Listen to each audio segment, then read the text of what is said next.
Hey, how's it going, folks? The name's Steffi, and welcome back to another episode of my solo RPG playthrough of War Against the Darkness.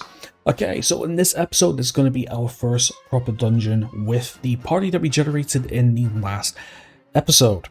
And just a quick recap of who we have. We have Mangle, Drakehood, we have Creoman, Longmane, Hazara Cloudbuff, and Adra Cave Brand. That is 2 dwarfs and 2 halflings as we randomize. Now, there is one very important thing I need to correct. Yeah, there's one very important thing I need to correct before anything else. Is that when it came to the dwarfs, they did not have a light slashing weapon. I got confused. They got a normal hand weapon. So instead of the -1 modifier, which brings them down to 0, because remember, with dwarfs, you add the level the character to the attack roll. They have a +1, so it's a good thing I clock stacked. Otherwise, who knows? That might be the difference between life or death. So yeah, so basically we have Mangle here, we have Queerman, Azura, and Adruba. Adraga. It's going to give me a while to use these names. Okay, so we're going to be starting with our first proper dungeon now. So the way the dungeons works is that we roll a D66, I believe, going back to the manual. Dice codes, D66, I think is... let's have a look. Where is it? Yep, here we go. So yeah, so entrance rooms. So here we go, yeah, so with entrance rooms, we roll a d6 to determine determine which is the entrance to your dungeon. Draw it at the center of the lower edge of the paper, then choose a room and roll d66 on the following 5 pages to generate a room. And then any room that is only 1 square wide is a corridor. Any room that is 2 or more squares wide is a room. This is the bearing in the game, as corridors are more likely to be empty. So as you can see, we have a total of 6 we could choose from. We can go for 1, 2, 3, 4, 5, or 6. So we're gonna choose our room now. So also as well, the top just above the face cam, just a little reminder, that is a dice roller that I use. It's from a website called 5e.tools. It has a built-in dice roll on the right hand side of the website. Yeah, go check it out if you wish. Okay, so let's start our official venture off, shall we? I've been looking forward to this. Okay, so here we go then. So d6, what we got? 6. Okay then, so we're going to be drawing the bottom right hand side of the room. Now, what I do is I actually take screenshots, because I take screenshots and I copy and paste them, and basically I build the dungeon up that way, and I'll explain how the I guess to a degree how I work the party as we go. So just give me 1 second. Right, okay then, right, so I have added in our entrance. So basically we're starting from here, and then we have a left and a right turning. So now we need to talk about our party itself. So as of right now, what I've decided to do is we're going to change our marching order. So even though this is the number of our characters being generated, what I'm going to do is this. We're going to move Dwarf we're going to move Adruga to position 2, and we're going to move Hazira and Queerman to positions 3 and 4. So we're going off with the corridor rules. So I'm double check things. Yep. Just going off with the corridor rules, as it says that our party can only move either in 2x2 formation, and basically for me, it's best if we have our 2 not heaviest fighters, but our 2 main fighters up front, because Hazira and Crewman have slings. Ranged weapons, basically, they can fire from the back line. So that's what we're going to do. So what we are going to do is we're going to, let's do that. And then let's change the colors, got blue. So I'm just going to mark down the marching order. So we got 1, 2, 3, and 4. Also as well, I need to determine, I need to keep track of what weapon they have at a time. So, Mangal has his sax. Sword. Adriga has her Opus sword. Quimman has his Gateau. Also, I'm going to put a lantern underneath, so I know he has that. And then for his If you get names, Hazira, I'm going to put Sling on. So basically, when it comes to the bow rules, when she goes into a room and there's enemies there, when combat is initiated, it means that she can get a free attack off. And also she can throw slings from near the back as well. Okay, so now, the way I like to do my RPGs, solo RPGs, is that I like to sort of play kind of DM based at the same time. So what I like to do is I like to do oracle rolls and dice rolls to determine what the party's going to do. So, for example, I mean, as of right now, the party is going to come in and they realize that they're at an impasse, left or right. So what I do is I actually go to my dice roller and I do sort of like a d20 roll. So from here, like, if they want to go left, 1 to 9 will go left, 10 is a re-roll, and 11 to 20 is right. So we're going to do that now. So let's see what direction they go in. Okay, 13. So they go to the right then. So they go to the right. Okay, so now we need to go back to our maps, and then we need to determine D66. Need to go back to the dice codes. D66 is the first 10s and the second units, right? Just want to double check. And then we need to determine what room we have next then. So let's do a D66. Okay, 12. Okay then, right. So we have a straight across them, which is pretty nice. Okay, right. So I'm going to quickly do this.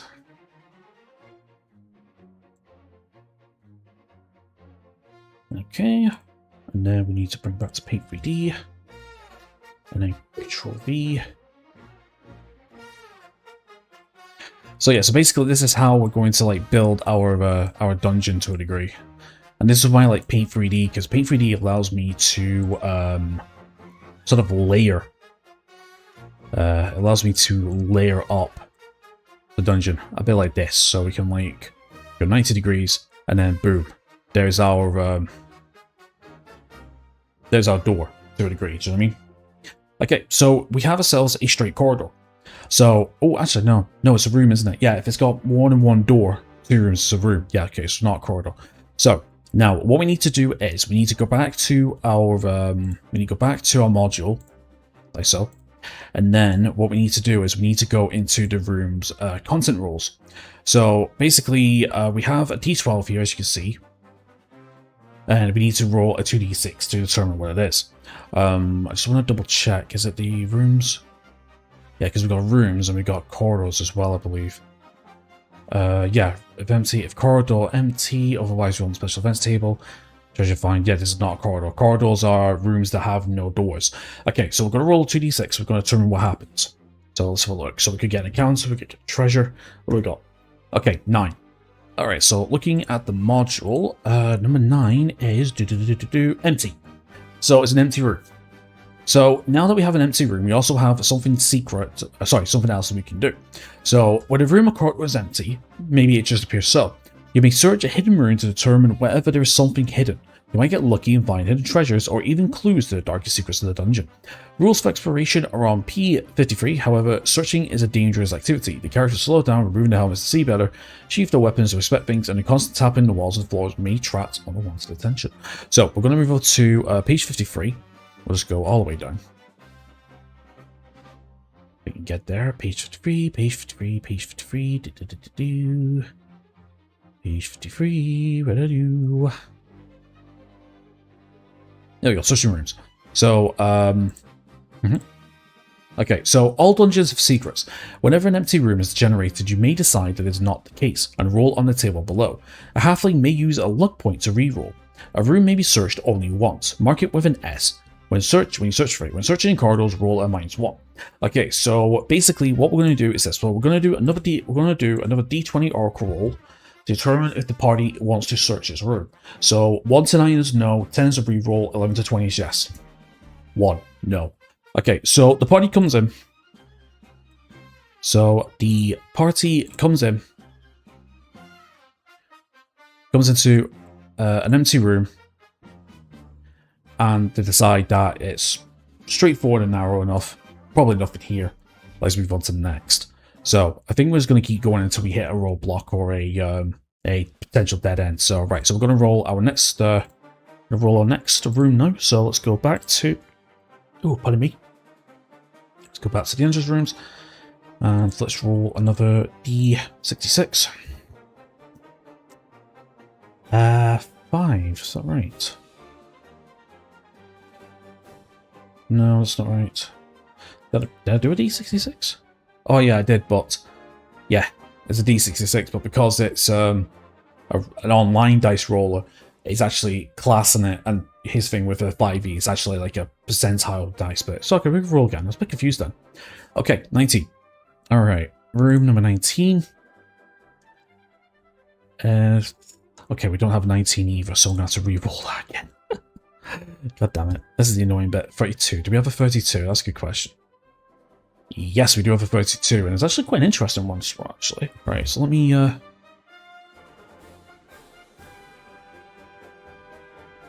okay, let's get this one down. And there's actually quite a decently sized one as well, so not decently sized one, but what I mean is like is a decently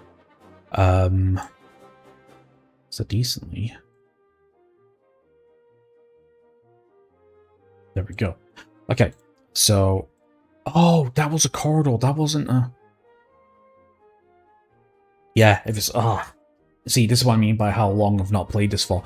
Yeah, one square is a corridor, so it is a corridor, right, pardon me, so it is 2 corridors, right, it's not a room, it's 2 corridors. God, I even just mentioned it not too long ago as well, I apologise. Okay, so we've got 2 corridors here, so now what we're going to do is we're going to roll the special, oh, sorry, there we go, there it is. I keep forgetting, I need to swap, I need to switch capture windows. I'm learning. Okay, right, so yeah, so we moved here, right. So we need to go back to our room contents. We need to see what we have. Room contents. Right, so we need to roll another 2d6. So roll that now. 2d6. What we got? 7. Okay, then, right. So for 7, roll the minions table. So we finally have our first fight. Minions. Right, so let's go with the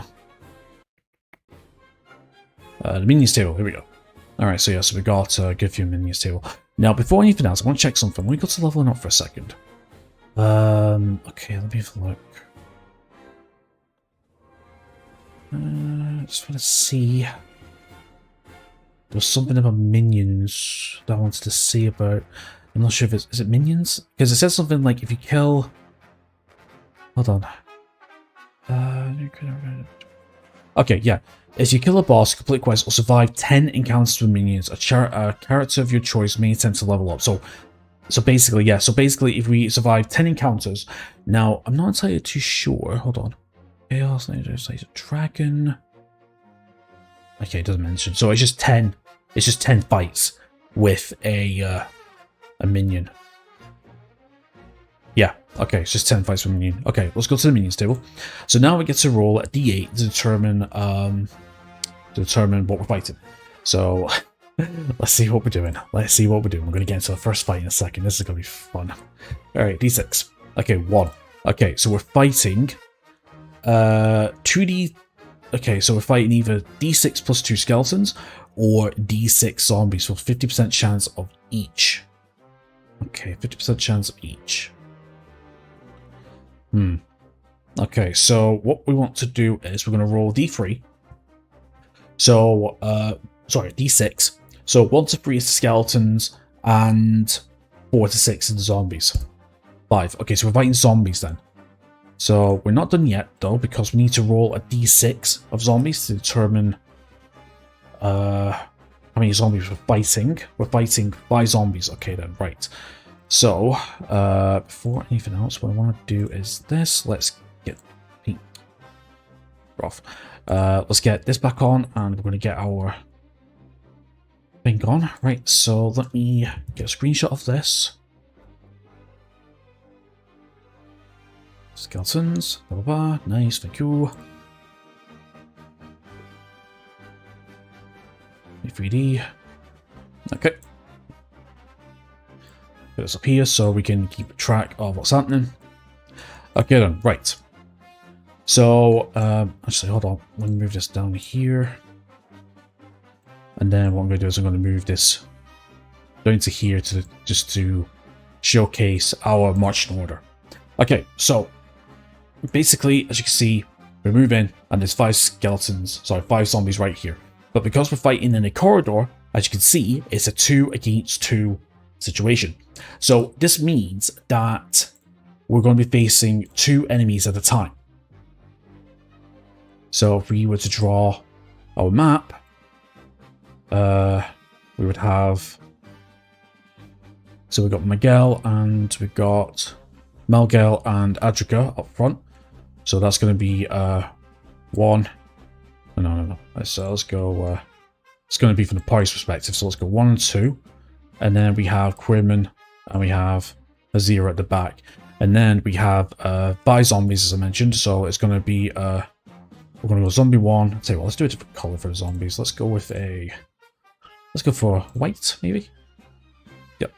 So we've got 1 and 2 here, then 3 and 4, and then 5 at the back, as you can see. Now, I mean, if I really wanted to, I could use the layout of the, if I wanted to, I could use the layout of the map as a thing. Because you can see very faintly, it's in 5 foot radius. So what I could do actually is, I could put Miguel here, Adrica here, and then keep our 2 halflings at the back, and then have like zombies coming down here if I wanted to. But no, we're going to go by the rules. So right, so we're going to get into things now. So, as you can see for the skeletons, so level 3 undead, no treasure. Crushing weapons attacks so skeletons at +1. Arrows are at a -1. In case both skeletons and zombies. And skeletons and zombies never test morale. So, as the combat state is that we're going to have to make attack rolls and defense rolls just for our characters, but to basically hit or dodge, we need to beat the level. So as you can see, zombies are free. So if we want to successfully take down an undead, because these enemies have 1 hit point, so once they're hit, they're gone. Basically, we need to roll above a 3. So we're not using crushing weapons, so unfortunately we don't add a +1 to our attack. And fortunately for a 0 with a sling, the attack roll is going to be a -1. So let's get started then. So obviously we met. We're not being surprised, so we're going to go first. Okay, so Miguel. So Miguel's up first. So we're going to do a d6. D6 +1. Now, before I confirm that, do we have any bonuses regarding the undead? We don't. So it's just against goblins. We're not fighting against goblins. Okay, so let's have a look. So d6 +1. 3's a hit. 3's a hit. So we managed to get 1 person down. So let's go, excuse my throat for a second. Okay, excuse me.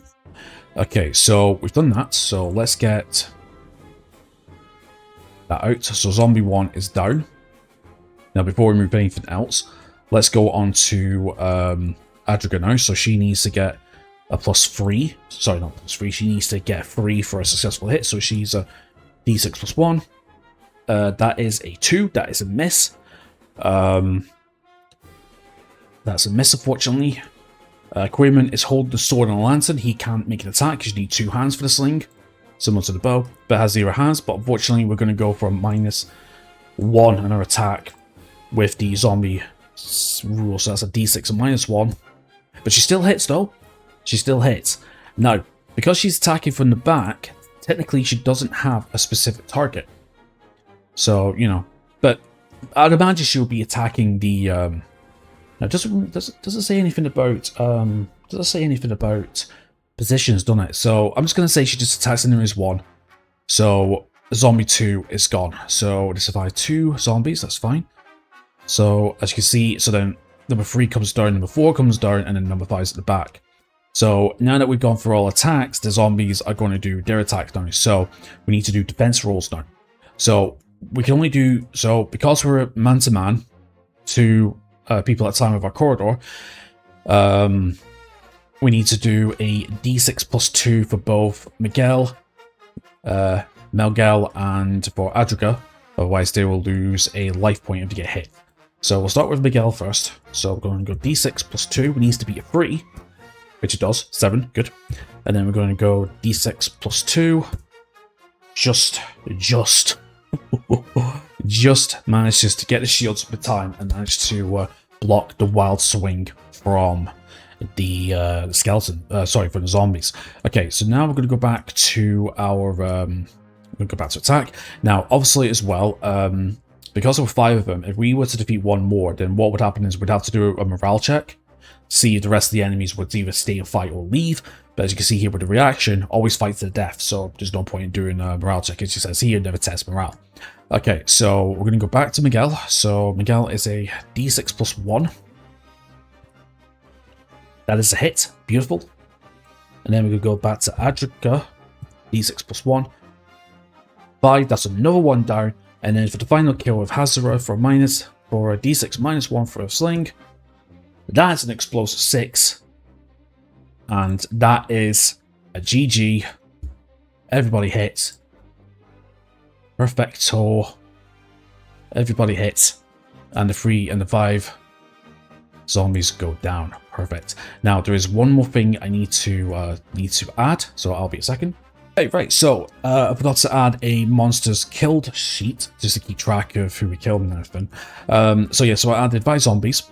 So now I'm not sure if this means that we're halfway through to a level up or we're 1/10, because I'm not sure if it's like per creature, per minion, or just per fight. Do you know what I mean? So I'll look in between that in between episodes.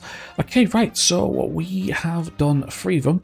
So now we come into the room. As you can see, there's no treasure. We rolled. You know, there's no treasure from the thing. So now I think what we're going to do is we're going to do a d20 to determine are they going to search this corridor. No, not. Okay, so just carry on going. Now, we also have another predicament as well. We've got a door to the right and we have a door to the left. So the question is, what room are they going to go to?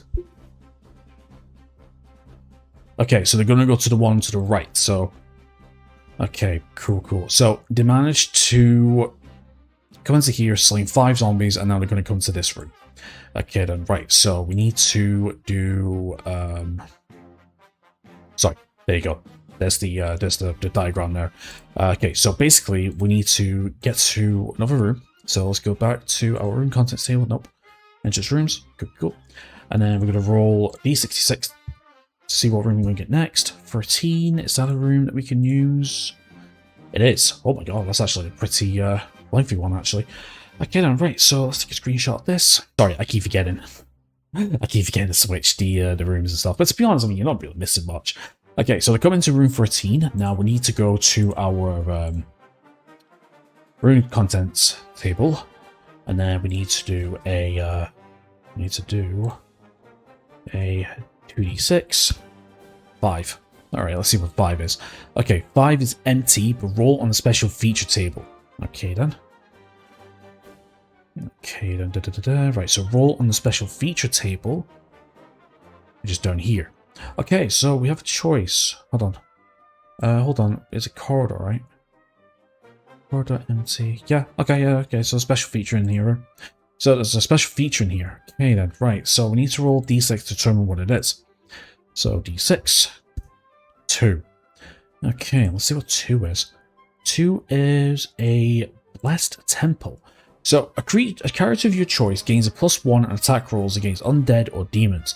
As soon as the character kills at least one undead demon, the bonus is gone. Interesting, so there's a blessed temple here. So what, I'm going to say, what, like a small little, maybe an altar or something? That's what I'm thinking. Well, I mean, I know there's a statue stuff, but yeah, I'm thinking like a little altar or something, maybe dedicated to one of the gods. I'll tell you something, though, we could have done with that in the last room.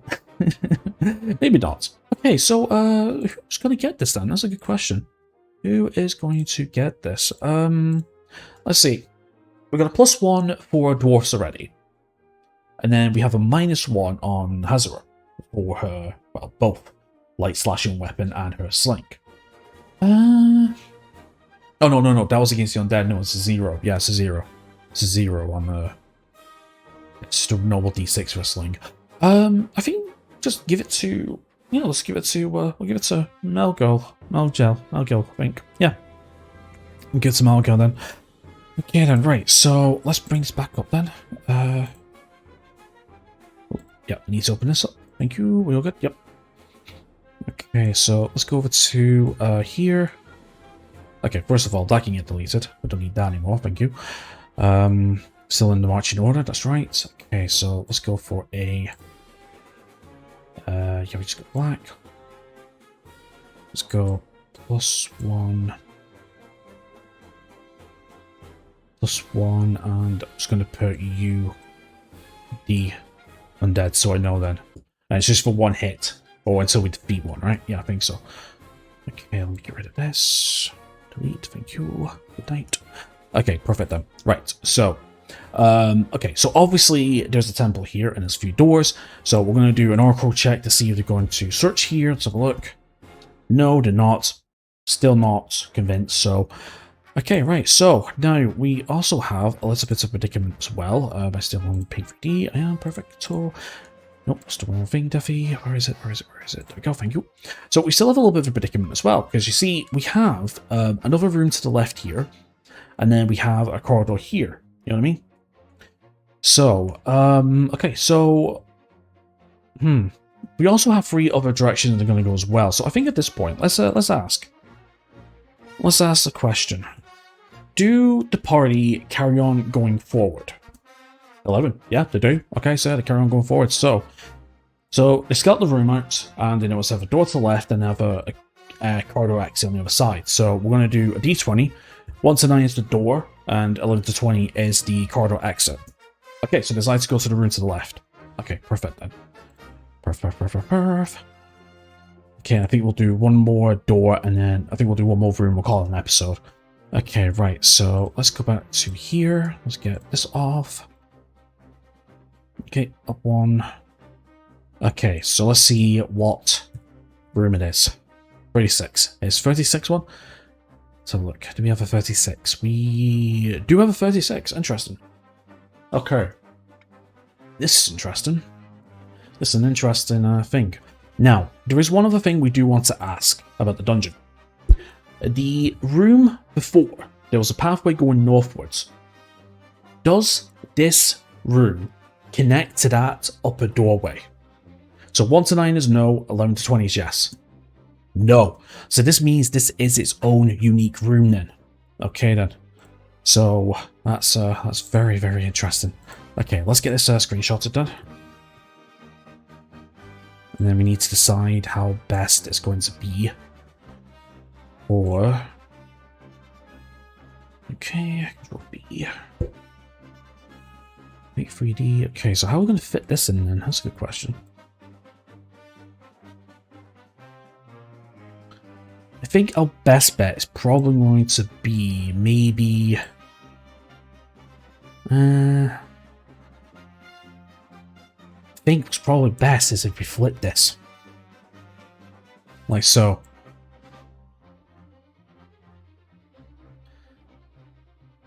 Yeah, that may be best if we flip this, maybe. Do something like this. And then maybe say that this is a dead end. Yeah, so we'll say that this is a dead end here then, right? So yeah, so this is a dead end. So, just want to double check. Do we still have? Yes, we do. Okay, so... we have our party coming into here. They take a left, and then they come into the room then. Right, so let's get back up the module, and then we're going to have to go to our rooms. Room contents. Right, let's roll a 2d6, and let's see what's next then. 2d6. 7. Okay, 7. There's roll the minions table, so we're rolling, so we're fighting on minions again. Alright, so we'll make this our last battle then, yeah? Okay, so minions table, which is right here. So we need to roll a d6 to determine who we're fighting. 1, we're fighting undead again. This is interesting. Okay, so we're going to roll a d20, sorry, we'll roll a d6. 1 to 3 skeletons, and 4 to 6 is zombies. We're fighting skeletons this time, so this is a d6 plus 2. So let's do a d6 plus 2. We're fighting 3 skeletons. Okay, that's interesting enough. That's interesting enough. This should be a quick fight. Okay then, right, so let me do this. So yeah, so far we are facing an undead styled yeah, we're fighting an undead-styled dungeon so far. This is very interesting. Very, very interesting.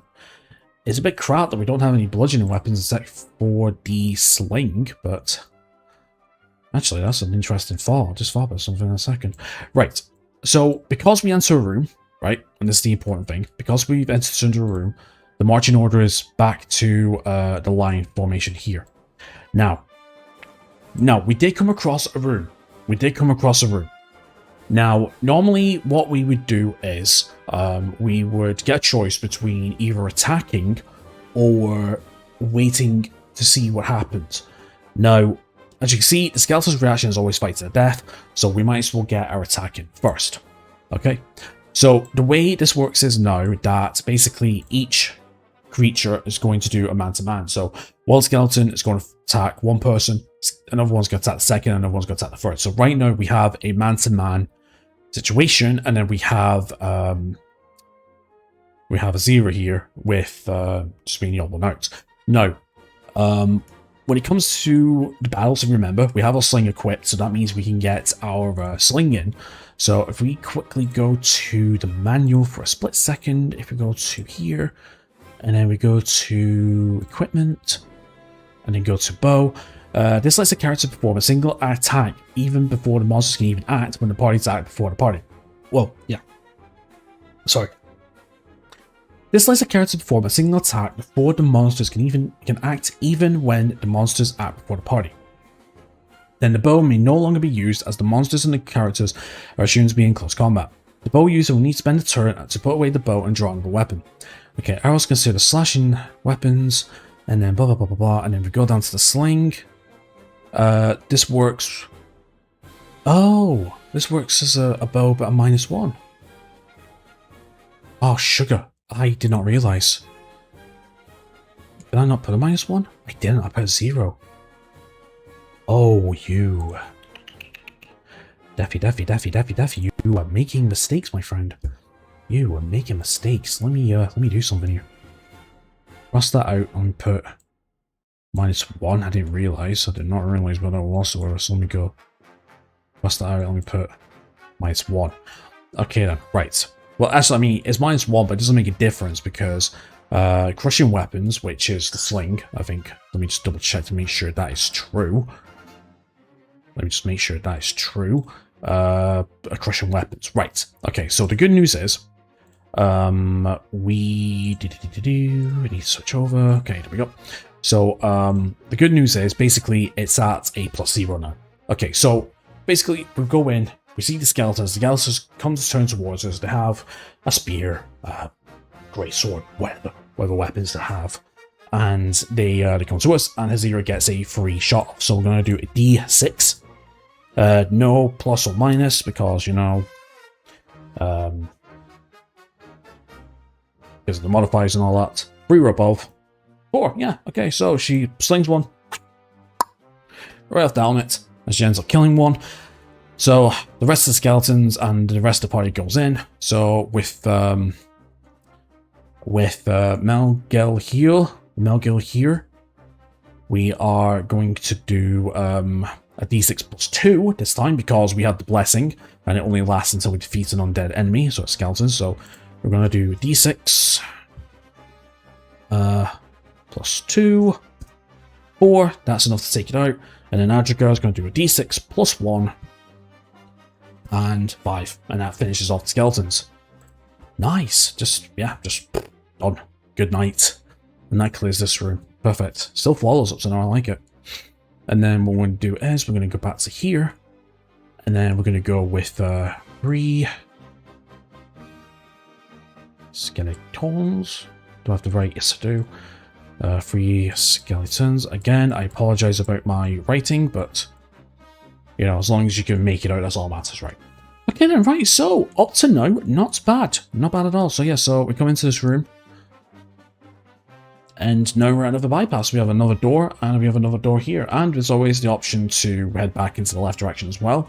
So 2 fights, not too bad. 4 rooms up to now, and yeah, not too bad up to now. Not too bad. I'm happy, very happy. We're still at full HP. In fact, actually, that needs to go away now because we've defeated an enemy. That came at a, I guess that came at a decent time. Didn't want that to be wasted. So yeah, so basically I'll have a look at the minions rules. Like I said, if it's 10, if it's just 10 encounters bang on, or it's 10 enemies defeated, then then I'll let you know in the next episode. So anyway, my friends, that's going for today's episode. So thank you very much for watching. Please consider liking and subscribing if you want to join the adventure. And apart from that, enjoy the rest of your awesome day and hope to see you next time. Take care.